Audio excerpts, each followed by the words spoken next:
Hi, my name is Stefan Hutchinson, and I'm a 3D artist based out of Toronto, Ontario, Canada.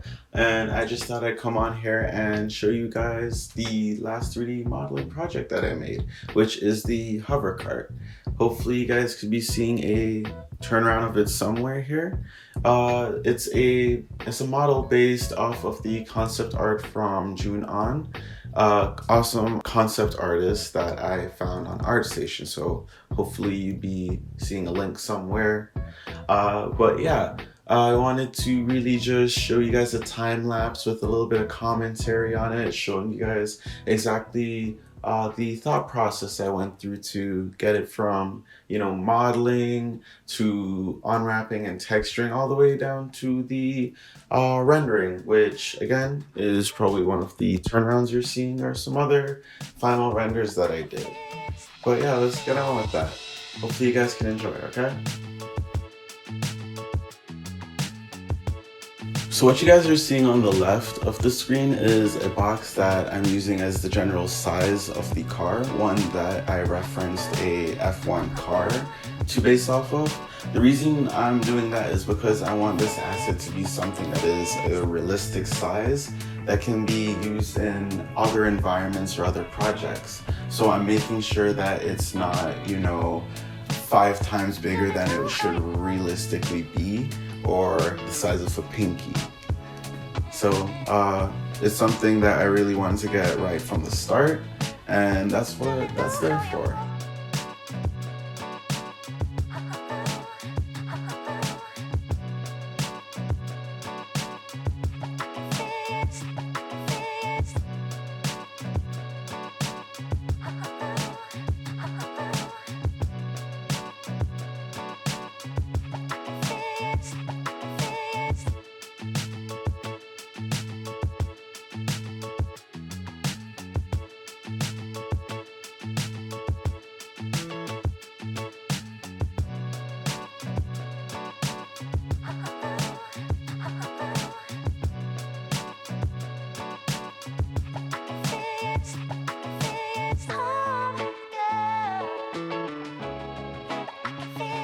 So what you guys see me doing right here is I'm designing the front fins for the car. It wasn't really shown much in detail in the concept art because of the angle it's made at. So I took it upon myself to really imagine how it would look and model it from there. The one thing I do regret not doing is for the headlights. I wish I did take off like a little piece of the fin and separated it as like the light source.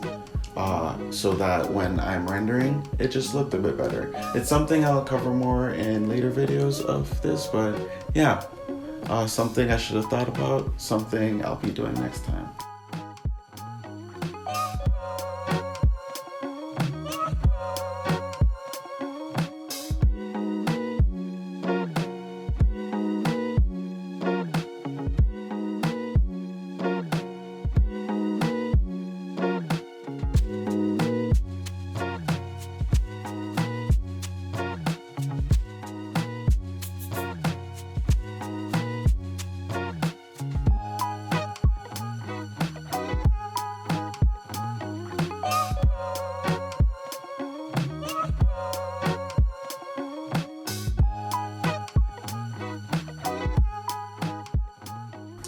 So this being kind of the same issue as the fin, where I didn't really have much of a reference of the bottom of the cover card from Joon Ahn's concept art. So what I decided to do was take it upon myself to, look at a few other concept arts, 3D renders of other hover cars and designs to really build a little idea of how I would personally want it. And I went from there. But that's something that's frequently going to be happening if I'm just sourcing from one isometric angle of the concept art. But that's what makes it fun, right?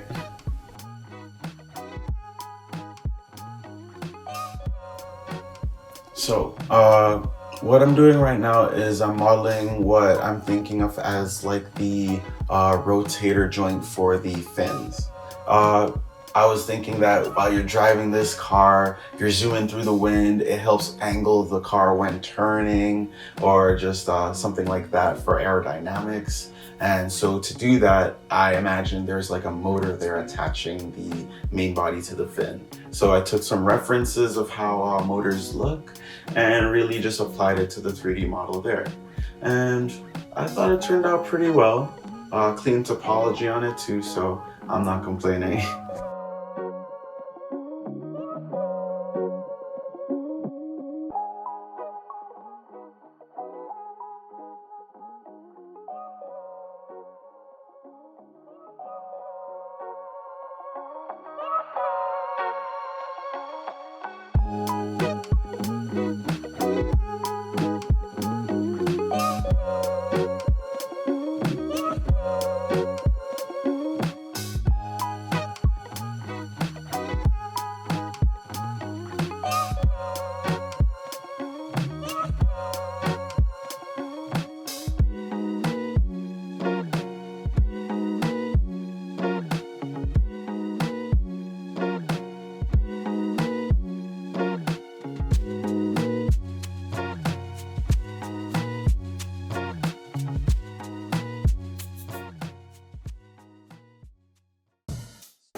Check the mic and make sure it sound right, boys.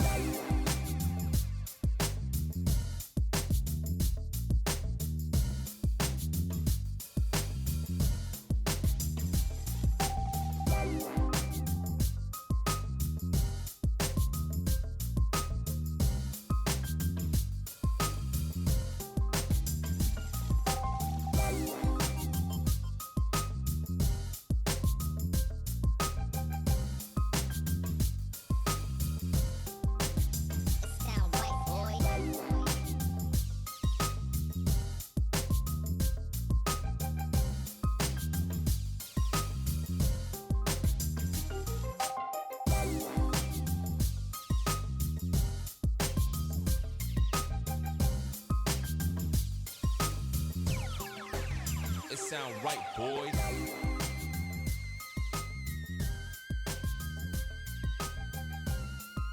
So what you guys see me doing right here is I'm really just messing around with making sure that the topology is a certain level of clean and in the way I really like it to be presented. It's something that I'm really doing to make sure that my assets are future-proofed and clean for any project I might want to put them in. Outside of that, what you guys see me looking at right now is a jet engine.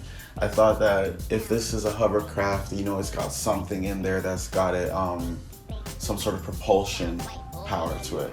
And so for me, that was a jet engine. I took some references online of how jet engines would generally look and really just went from there.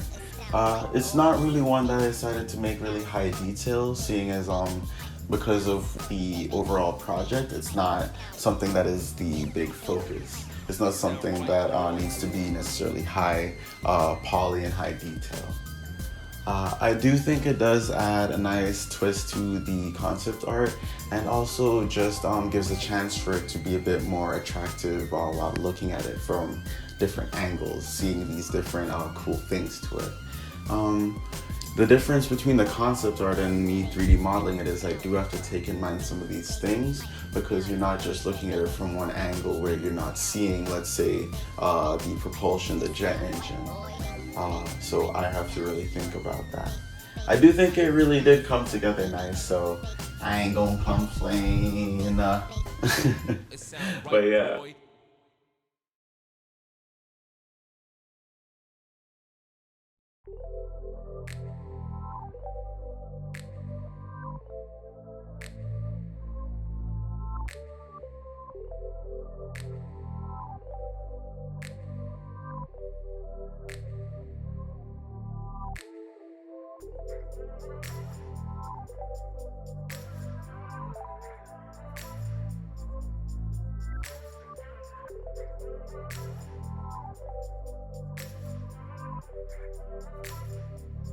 So what you guys are seeing me doing right now is I'm designing the front side of the model. So when it comes to the concept art, I'm not really seeing anything for this. So I decided to collect some other concept arts, some other renders, as I said earlier, and these ones aimed more specifically for the front of the asset. So right now I'm just cutting out some holes for the grills in the front, and I do think that when it comes to the final model, it does add a level of depth and detail and realism to it instead of it just being a flat surface. I do wish I did do this to some other parts of the model, such as some of the grills at the coming close to the front of the cockpit and things like that, instead of relying on the texturing. Again, hindsight, something I'll take in for the next model, so look forward to that. Yeah.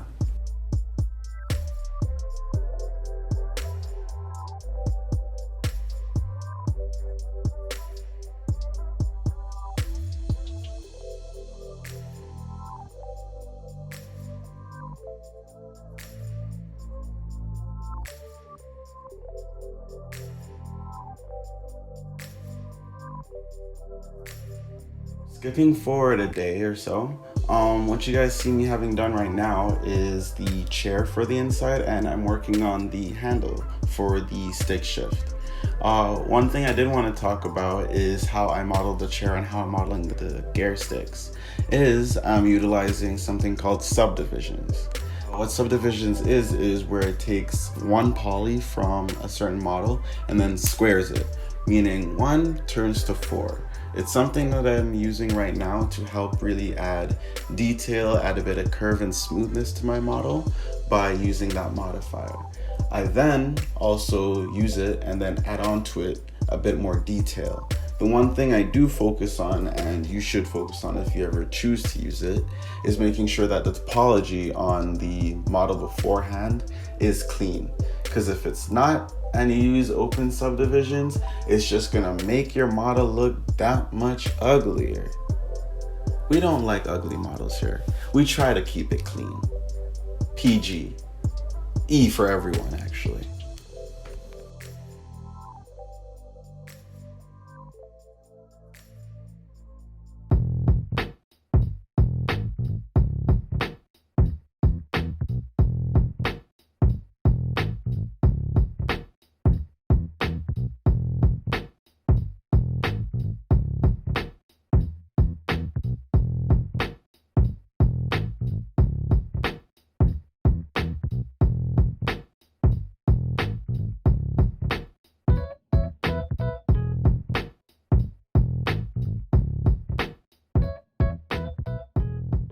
So I just wanted to add on that when it comes to the actual modeling process, I would say that the most fun part for me was most likely the cockpit. Not most likely, it was. It was.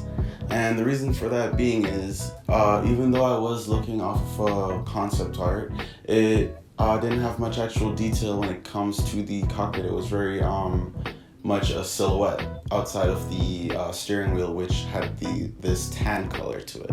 It really inspired me to really put my own creativity, my own splash of uniqueness to it, and in that way I wanted to make the car stick shift because that's cool. I like it. And what's better than one gear stick? 3, 4, 20 of them. I don't know about 20 yet. I'll make it one day. But yeah, it was something that I really thought would really add its own splash of uniqueness while looking at the model. Also alongside that, there's stick shifts that I added, a few different designs. Thought that made it very fun, and even moving forward, you're gonna see a little bit more additions to the dashboard, some switches, some buttons, anything to really just add to the feel of this being a very cool, very exciting, very intricate piece of work.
What you guys see me working on right now is the gas pedals for the cockpit for the model. What's interesting about this is I was really planning to make one base general pedal and then work from there in 3 different shapes, making one maybe a bit more stretched out, one a bit more skewed like this maybe. Some, I don't know. But 3ds Max was not happy with me trying that. It did crash a few times, but a man like me does have auto save. A man saves on his own, so it wasn't too much of a bother once I actually got it sorted. Alongside that, I did model these little pads that the pedals would rest on, that if in the future I ever chose to rig or simulate, I was hoping they could be squashed down when the pedals being pressed on. And so I made the topology for that, also a certain level of clean, so that if that sort of morphing does happen, it doesn't just that like the pedal did when it crashed.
One of the more interesting things that you could really see or couldn't see in the model was I decided to reference some assets from the one-wheel tank to really fill out the interior of the model.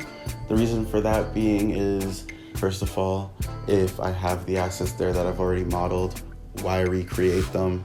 So I just took it, dropped it, really also, I made a few alterations to it in the unwrapping stage, I do believe. But yeah, I thought that was just an interesting to really note that if you see a shortcut, why not take it, right? It'll only make it easier for you, especially in this case when the shortcut was something that I already made.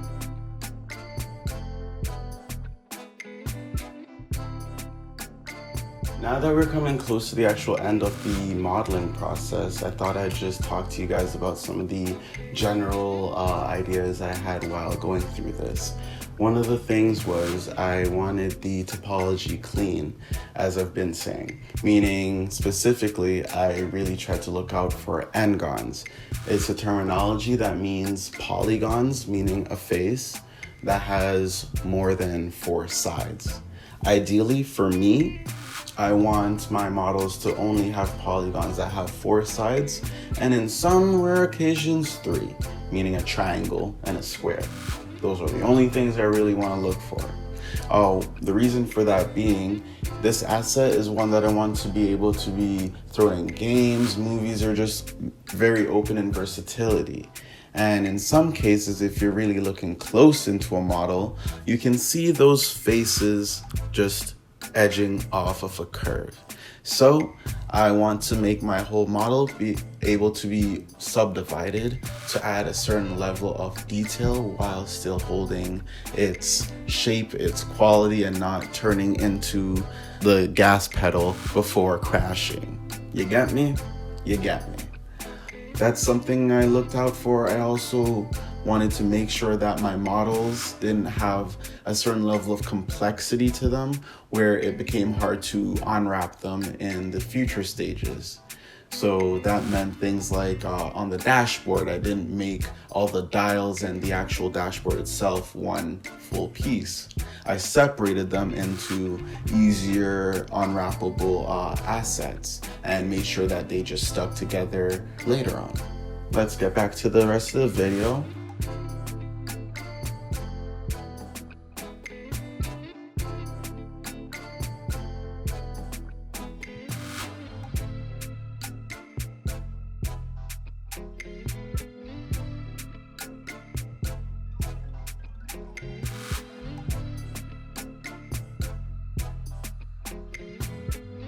To finish us off, guys, you're gonna be seeing a turnaround of the wireframe somewhere on screen. Hopefully you guys did enjoy the video, seeing the process of me going through the modeling side of this. Do look for the next few videos that hopefully will come out soon. But yeah, do look forward to those. It's going to be the unwrapping, then the surfacing, meaning me giving the model the textures, and then lastly me just rendering it out and you guys getting to see it in a few different lighting situations and that. But yeah, enjoy. If this is on YouTube, you guys are watching it, subscribe, like, reshare, post. Bye.